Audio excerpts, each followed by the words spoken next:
Hello everyone, my name's Charlotte and I am a student ambassador from the University of Derby. I'd now like to invite the panel to introduce themselves.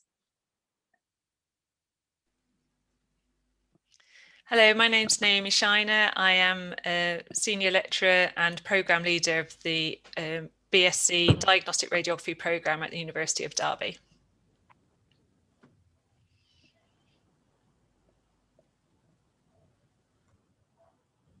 Hi, I'm Nick Wright. I'm Superintendent of Education and Professional Development over at the University Hospitals of Derby and Burton, working at the Burton site. Hi, I'm Claire Duckett. I'm also a Superintendent Radiographer of Education and Professional Development, and I work at the Derby site.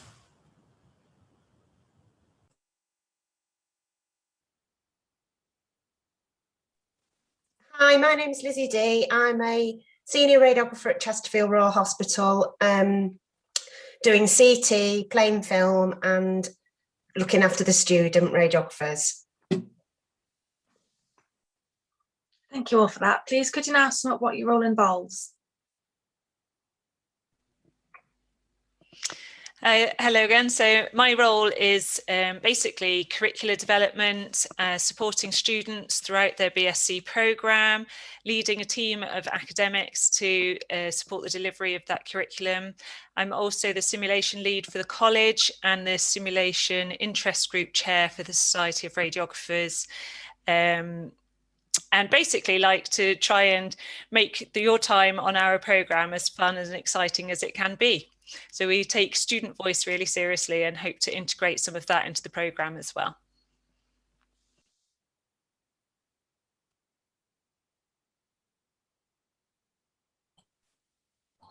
So my job is to look after student radiographers that are here on placement with us at Burton.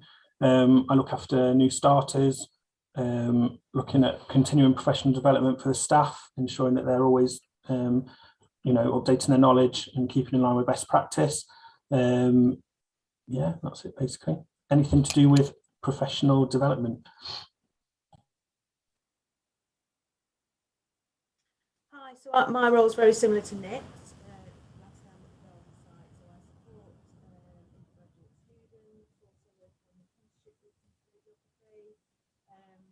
Anything to do with professional development, supporting new starters. So in particular looking at preceptorship, which is the first year after you've qualified as a radiographer, which is very important to support you in that transition from student to radiographer. Organised CPD, sort of continuing professional development for radiographers. Yeah, that's about it really. Anything to do with education.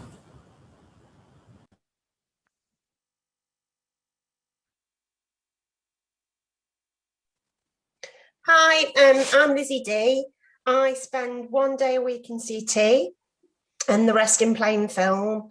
I'm a senior radiographer, so part of my role is doing the weekly rotas, the annual leave, sorting out all the swaps and many different aspects of the out of hours rota. One of my main roles is I'm a clinical liaison officer for Sheffield Hallam University and a student supervisor for Derby University, looking after the students. And our main role really is that we're a link between the universities and the clinical placement, ensuring that the students receive everything clinically that is backed up academically by the university. We have a big role in supporting them pastorally. Often we're the first person that they talk to about an issue. We make sure that all their assessments are done so that they can go forward into the next block. And that's it, I think. Thank you all for that. So our first question is, radiography seems like a really varied career. What are the different kinds of roles available and how might someone move between them?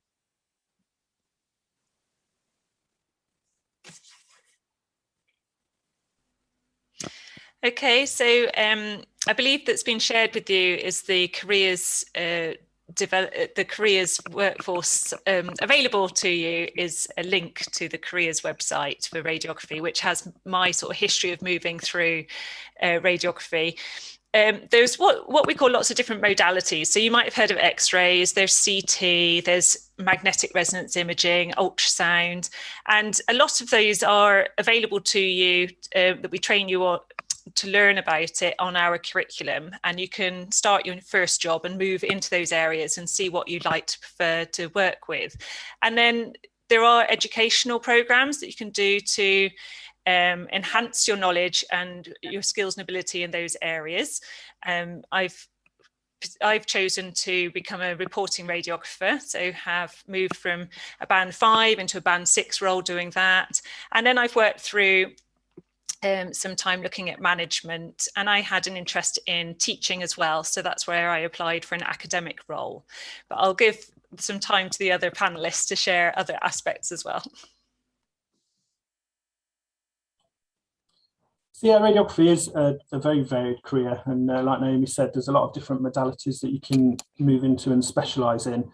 A lot of places as a band 5 radiographer, you'll predominantly be working in plain film, but you can also rotate around CT as well and MRI.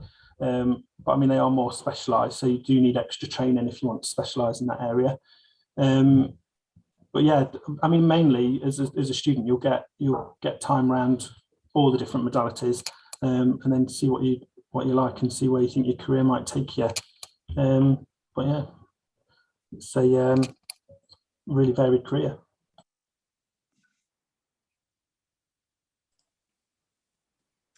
Yeah, absolutely. So there are many modalities. I personally started off in plain film. We refer to plain film, which is a general X-ray. I was in there for a few years, and then I had a secondment for a while into CT and MRI, which is more trainings involved with that part of it. And then I stayed in CT and MRI. But also in the meantime, similar to Naomi, I'd expressed an interest in education. So I started looking after the students, doing some CPD, and now I have a split role in education and still in CT and MRI. So I still do clinical work, also still do education as well. So there are lots of opportunities within a whole range of different things for radiographers. Yeah, so it's a very varied career.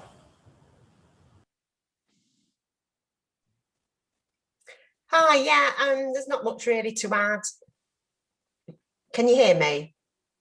Yeah, we can hear you. Thanks.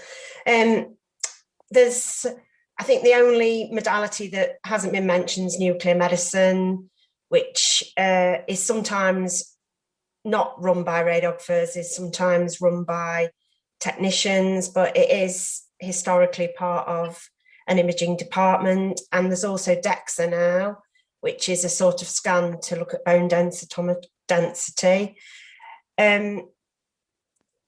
The only thing I would say is that plain film often is a poor relation of all the other more interesting or sexy modalities, whereas actually plain film in itself is a really highly skilled area. You know, there's nothing more difficult than getting a chest X-ray, even though it might sound simple, on an elderly person with dementia. It requires a lot of skills, a lot of initiative, a lot of thinking in a different way. So even I always think that plain film is neglected, but actually it's a great starting point for building a lot of confidence and a lot of foundations for the other modalities that you can then take with you. That's it. Thank you, Liz. I'll just add as well, because we've talked there very much about the NHS, and radiography career does actually expand much further out of that as well. There's the private sector. You might end up working as an application specialist for companies such as GE or Philips or Siemens. You can work with animals. I know that colleagues that I used to work with are now working with our furry friends in a veterinary practice. There are research posts that you can undertake both in the NHS and clinical. Management, I think we've sort of touched upon, but also you can move through from a practitioner basis where you'll start with being qualified right through to a consultant level and have a real impact on the services and developing services for the patients as well. Thank you. We've had a question, can radiographers do reports on scans they take, or is that only for radiologists? That's for Angela. Oh, it's from Angela, sorry. I'm going to take this as a reporting radiographer. So the answer is absolutely yes. You can report on images the same as a consultant would do. So you undertake postgraduate training. You need to achieve a pass level of 95%, which is level pegging with a consultant as well. That's what we class as the gold standard. And I've been reporting since 2003. There are different ones that you can specialise in. You can specialise in musculoskeletal, in either the appendicular skeleton, limbs, or your axial skeleton, or you can do chest and abdomen radiography as well. And you can also look at modality reporting, such as CT head, MRI, lumbar spine, knees. So really, this is an area where the radiographer's scope of practice is really expanding into the area where the radiologist would traditionally sit. But there is good relationships between that, and it really does support the department as well. Thank you all for that. So the next question is, what personal qualities might you need to be a radiographer? Shall I answer this one? Yeah. Okay. So I think you have to have a lot of empathy. You have to be kind and caring and compassionate. Technology as well comes into it. There's a lot of technology involved, but that's all. You're always obviously trained in that during your university course and on placement. We see a lot of different patients. No day's the same, so you have to be adaptable as well, I'd say, working in sometimes a stressful environment. Yeah, I think that's, unless anybody else wants to add anything.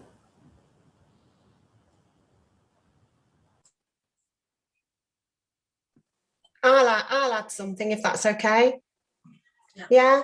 I think you have to have problem solving skills in radiography, because no one size doesn't fit all. So whilst you'll learn how to do, for instance, a wrist x-ray academically, when you come into practice, you'll find that everybody comes in completely different shapes and sizes, might have a pot on, might not be able to turn their arm. So you have to constantly think how to use all your aids that you have in the room, and think how you can achieve the same high standard views, but with a different way of doing it. So I think problem solving skills is a really good one.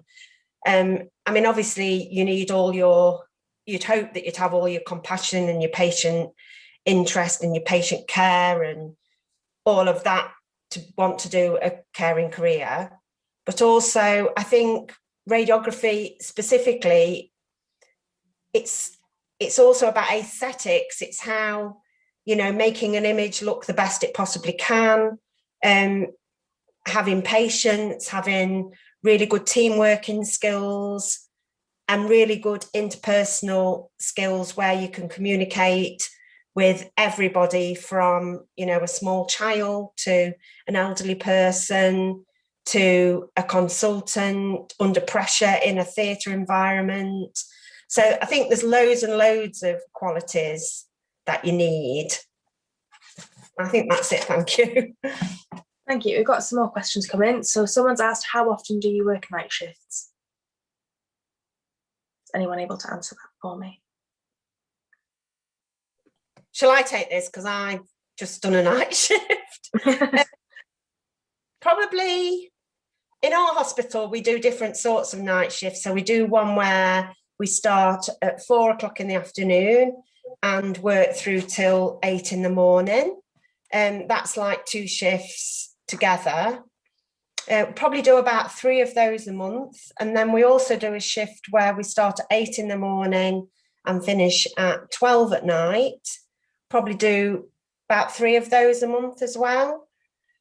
Sometimes we do twilights, which are 4 till midnight, and sometimes we do short nights, which are midnights till 8.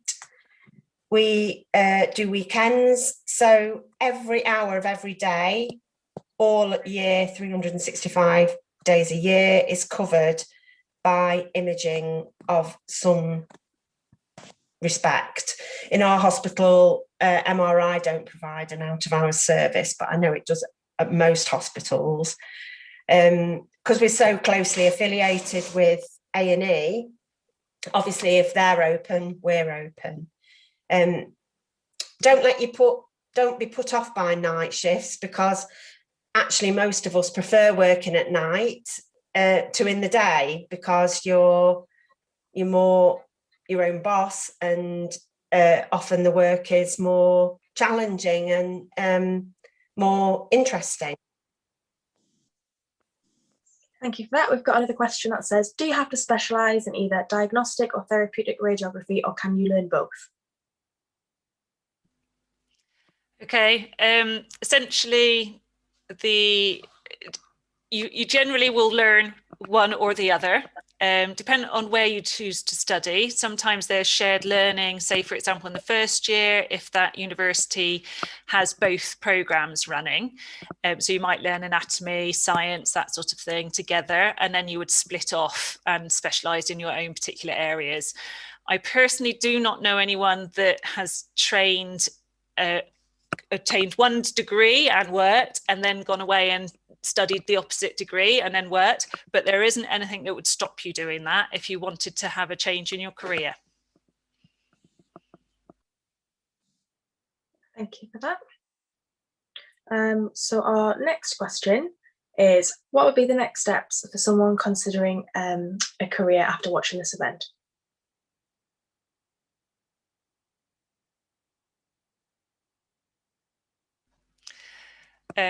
Again, sorry. Oh, sorry, there we go. Shall we start with Nick? There you go.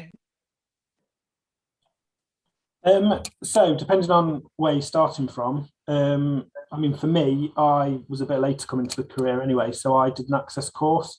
But like, as far as the academic things go, A-levels, access course, you need a certain amount of UCAS points. But I think one of the big things you can do to become a radiographer is try and get as much interpersonal skills knowledge as you can. So part-time jobs and things like that are absolutely essential, because dealing with the public is quite a difficult thing. And, you know, as a radiographer, you're serving everybody in the community as well as everybody in the hospital as well. So you come across all sorts, and just being able to speak to people is a big thing. But yeah, I did an access course rather than A-levels because I was a bit later coming into the career.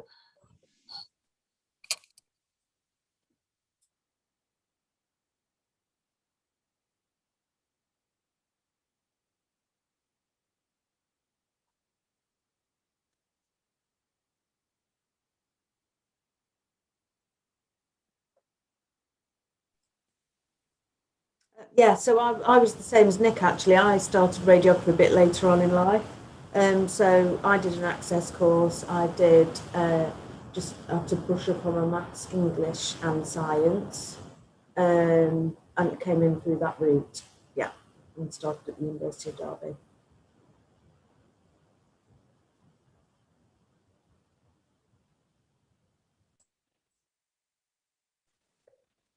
I went the traditional route. I did A-levels, but I know that when I've taken part in the interview process at SHU, which obviously COVID has changed a lot of that, but we used to have a whole day where students took part in various different challenges, teamwork, and all sorts of different things, so that it gave a well-rounded view. And I assume that, I mean, Naomi could probably correct me if this is wrong, that I think it's similar entrance, isn't it, about 128 or around about UCAS points to be able to get in? Is that right? It is, Lizzie. At the current time, we are advertising 128 UCAS points. There are additional conditions to that, which I've made a note, so just bear with me. So you are looking, it depends on where you come in, but these are accessible on the University of Derby website. But we would be looking for you to have, as an example, in A levels, at least a B in a science, so biology, a physics, or a chemistry. Or like a DDM situation if you're having a BTEC, but the sort of finer detail is available on the website. And similar to what Liz said, you can COVID has changed things a little bit with regards to how we recruit, but we used to have situations where we'd bring in service users as well, so that they can give their perspective across. But what I would say is just have a think about what you do in your day-to-day lives. Do you look after somebody? Do you have a younger sibling? Do you work in a corner shop? What is it you're doing? And think about those qualities that you've got through that, and that you have a good think about what you could put down on your application, so that really shines through. Thank you. We've got one more question. If metal inside the body can affect scans, and what considerations need to be given to people with disabilities? Thanks for that. So I'll answer the question about the metal inside the body for scans. So in particular, I'm going to talk about MRI scans. So that's magnetic resonance imaging. So obviously that metal inside a body could potentially be a problem in MRI, but we have very strict safety procedures that we do before we even take anybody into an MRI scanner to avoid any potential injuries. But on the whole, most metal inside bodies, for example, a hip replacement, is actually safe to scan. It may show up on the scan and in some instances could infect the scan, but the software and technology that we've got at the moment can minimise what we call artefacts on a scan. So that's something that's taken into consideration very seriously. But that's just for MRI. In X-ray as well, we would see metal inside somebody's body, but it wouldn't necessarily be a safety issue like it would be an MRI. Thank you for that. So I think that might be, we haven't got any more questions. Yeah, so thank you very much to the panel. It was a really interesting discussion, and it was nice to hear all of your comments.